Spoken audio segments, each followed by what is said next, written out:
Hey guys, what's up? Welcome back to the channel. It's Ferdy from Let's Ultra. As mentioned in my previous video, today I would like to talk to you a bit more about the training that I used and why, and also the nutrition in order to complete my first marathon. So for those of you guys who haven't watched my previous video, basically last year I ran my first marathon. I haven't been running for almost 5 years, then went back to it and was training for my first marathon. It took me about half a year. If you haven't watched the video, just look down in the description box below and check it out. Anyway, so in order to talk about the approach and training that I chose last year, I would have to go a little bit back in time because I strongly believe that I made a lot of mistakes that a lot of people out there do. I worked out way too hard, trained way too much, and I never really improved. I constantly was running the same times, never got better, and ended up a lot of times with catching on colds or even injuries. Like in my early 20s, for the first time ever, I signed up for a half marathon with a few friends. I really thought I was ready. I was working out like weightlifting a lot, calisthenics a lot. So I had 2 months to go. Put in all the work, I thought, went out hard, increased the volume quick, and then run my first half marathon ever. So the half marathon took me 1 hour 55 and 58 seconds. I was completely destroyed afterwards. I overdid it. I was in pain. And also the next 2 weeks or 3 weeks, I was sick afterwards. So the next 2 years after that, I continued running. I signed up for 2 more half marathons in the next coming years. But even though I put in all the work, that's at least what I thought, and my workouts, I ended up having colds. I ended up having injuries. One of them was IT band syndrome, which was really painful, and I kept on having that for months and months. And even then, after those 2 years extra training, I did not really improve my time at all. It's the second half marathon that I ever did, March 21st, 2014 in Jerusalem. 9 months before that, I did the other one in Potsdam, which I mentioned before, with a time of 1 hour and 56 minutes. You can see that even though I trained an additional 9 months consistent, that my overall time just increased by 2.5 minutes from that previous time. Really not what you would be expecting. Also, more interesting is that if we go down here and slide down, that my overall heartbeat, my average heartbeat during the continuous run was 183 beats per minute.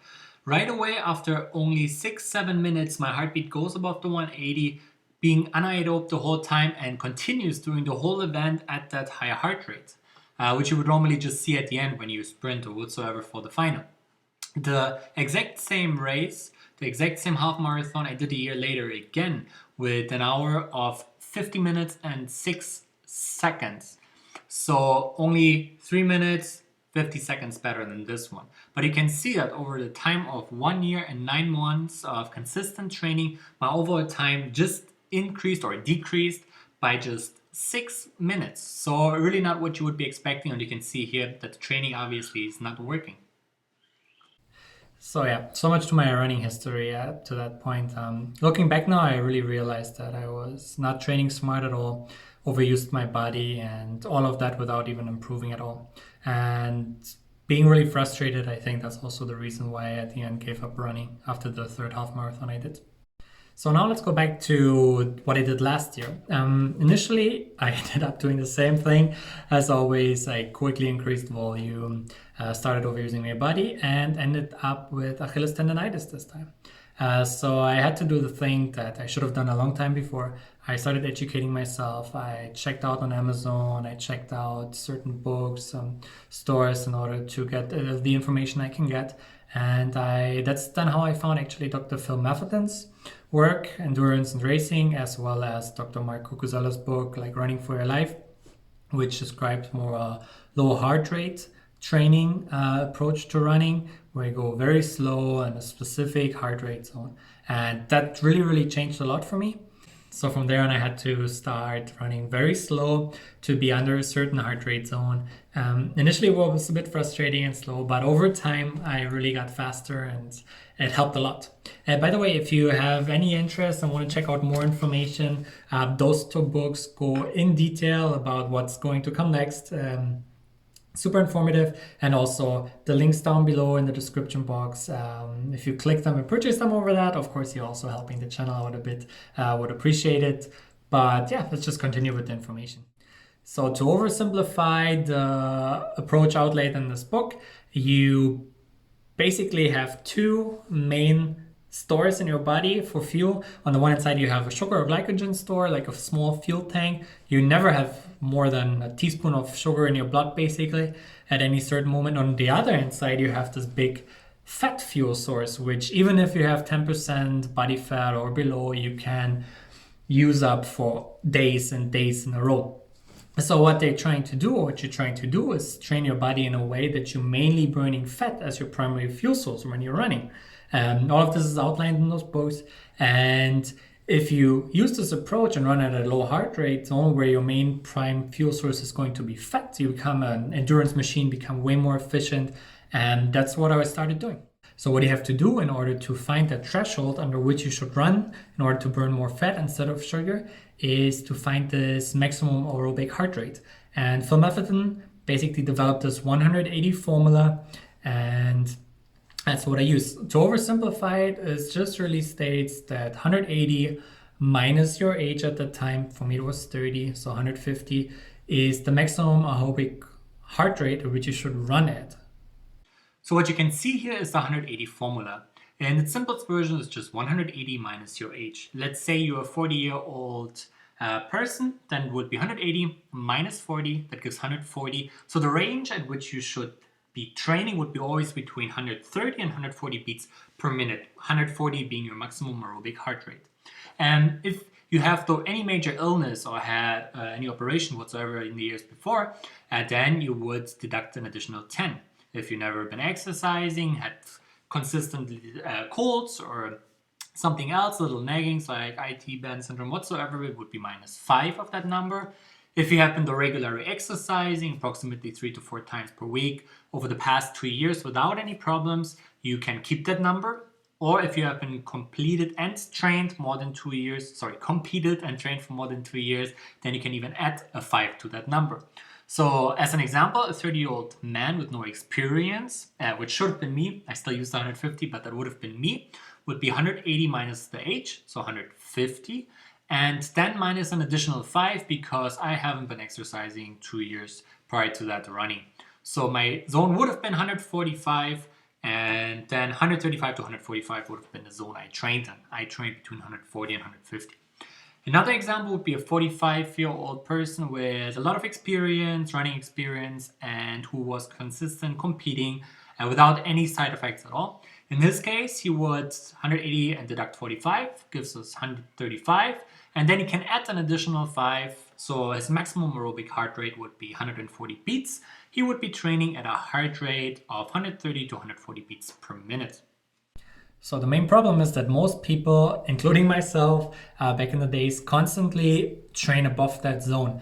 Heartbeat of 160 in my case or whatever. So you never really even develop that ability that your body has to burn fat as its primary fuel. And you never end up developing this endurance machine in order to go long without being super exhausted. So initially when I started this approach, as already mentioned, I was super slow. It was really frustrating. But on the other hand side, I also this time had nothing to lose, and I was really sick and tired of constantly catching up colds and injuries. So I started with the maximum aerobic heart rate method in April. As I mentioned already before in my previous videos, of course, I started already running in March, but from here on now, I started training only with the low heart rate zone. You can see the improvements that I made during that time. April 8, 2020, I did a run and I measured just my first few kilometers, and you can see that on kilometer 1, my average pace was of 7 minutes and 1 second, or 11-16 minutes per mile, with my average heart rate being 150 beats. Second kilometer is getting slower, third even slower. Due to cardiac drift, usually, of course, over the distance you're running, your heartbeat does increase. A month later, on May 11, 2020, you can see that I almost already cut 1 minute off that initial kilometer, and I ended up with a pace of 6:04 for the first kilometer, or mile 0946 minute per mile, with the same average heart rate. And an additional month and 2 weeks later, you can see that my pace now dropped even to 5:39 for the first kilometer, or 0905 minutes per mile, with even a lower heart rate. So you can see that overall I increased in those 2 months, 2.5 months, and cut off an additional 1.5 minutes almost in just those few weeks. Just to give you an example, I made a run yesterday and tried to keep my heart rate in that zone. And you can see here now that yesterday on February 6, 2021, so only 9 to 10 months after my first encounter with that method, my pace now it decreased to 5:17, which you might think is not so much, but I didn't even really warm up by the time. I still got faster and faster, and you can see now that my third kilometer, I'm already running a pace of 5:03 or 0807 minutes per mile with a heart rate of 150. So coming here from the third kilometer 10 months earlier of 7:20 or 11:48, I cut off 2.5 minutes, or in miles, more than 3.5 minutes of that time. So perfect, and it really worked for me. So after a few months of training with this Maffetone method, I also included then by the end of August, since it was supposed to be end of September, right? The event. So at end of August, I also included doing some interval training in order to increase my VO2 max and also become a bit faster and more proficient. Now looking backwards, I believe I shouldn't have done that at that stage. I think I should have rather continued with my MAF training and low heart rate training. For the marathon itself then, what you should do, or what is outlined in this book, is that from your average first kilometer time, which you use, in my case it was approximately 5:40 minutes per kilometer, you would deduct this by 10 seconds per minute, so 5:30, and that would be your average race pace for the marathon. What I was facing though, that I only had a few months of training in, I didn't feel like my endurance is good enough at that point yet. And also the longest run I'd ever done up to that point was once 22 kilometers. So the approach I then chose was that I only wanted to go under the 4-hour mark, and ended up with the pace I would like to keep of 5:50 minutes per kilometer. Which was good. 5:30 I still believe would have destroyed me, because this is outlined for athletes who have been training for a long time with that, which was not the case at my point. In a second, I would also then show you the marathon, how the pace I used and everything, but quickly I would like to cover the nutrition part. As I was saying before, the main use of this concept, this method, is that you primarily use fat also as your fuel source. I also lost a lot of fat, I also lost weight and gained some muscle mass during that time, but mainly what I want to say is a lot of those runs I always did right in the morning, just after having a glass of water on an empty stomach. It's not what I recommend, but it's what I did, and I also believe it helped me for my body to better metabolize fat. For the run itself, of course, it's a different environment. It was 4 hours long, so I had it a bit different in the morning before the run started. I just ate 3 or 4 toasts, just with jam on top, and drank 600 milliliters of water. And then every 40 minutes in the run, so I had, like 6 gels or whatever. So every 40 minutes I would have 1 gel together with water, and I was trying to consume around 500 milliliters every hour during that run. So now, as you can finally see here, this is the marathon which I ran at the end. Self-organized, as mentioned before. I started here in the city of Potsdam, running along those lakes. Then here the uphill, which I mentioned in my previous video, and then the downhill, after which my quads were quite destroyed. Kilometer 22 here, and passing along nicely along the lake, crossing this bridge over the lake, and then continue the fast few kilometers into the park. Overall, 4 hours, 11 minutes and 48 seconds. This time is a bit different than the one Strava covered, which is almost a minute less, which is awkward. But you can see here the pace of 5:58. I was actually aiming for a faster pace of 5:50, 5:40 as mentioned. But at the end, I could just not sustain that. And you can see even paces of 7 minutes, 19, and getting even slower at the end. Like I said, I was really destroyed and I wasn't able to manage anymore. My heart rate, way lower than in the previous runs, which I always did. You can see, even though it goes up to 170, 160 here initially, some of this is due to the excitement, I would say. I started and right away went up without even being fast. But as the exhaustion crept in, I really also increased here quite a lot and ended up even with an average heart rate of 170 at the end, really here 180 beats per minute even. Also not what I expected, but again, it was only half a year of training involved.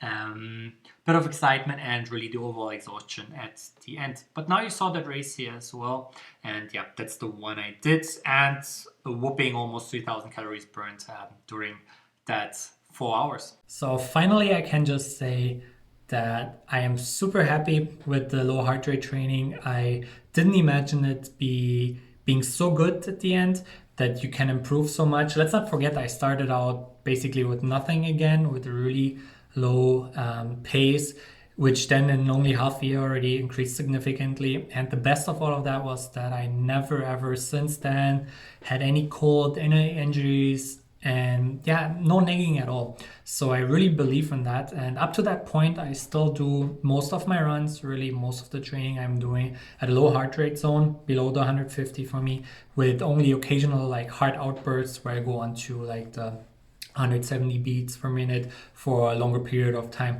just to basically push my body once in a while. But main training is still doing done in that low zone, and by now I'm running at a pace of approximately 5 minutes, 450, with a heartbeat of 150 beats per minute. So a significantly increased in what has now been only 9 months of training, 9 months, 10 months of training with this method. So I really hope you enjoyed this video today. Just if you liked it, sure, give me a thumbs up. Also, don't forget to subscribe in order to be informed about the next videos coming up. And also, if you want to, you can just follow me on Strava if you use that. And otherwise, if you check down in the description box, you can see the links for the books. They're going, like I said, in more detail about the topic in case you're interested. And there's also a link for the previous video in case you haven't watched it yet. So thanks again for watching and have a good week.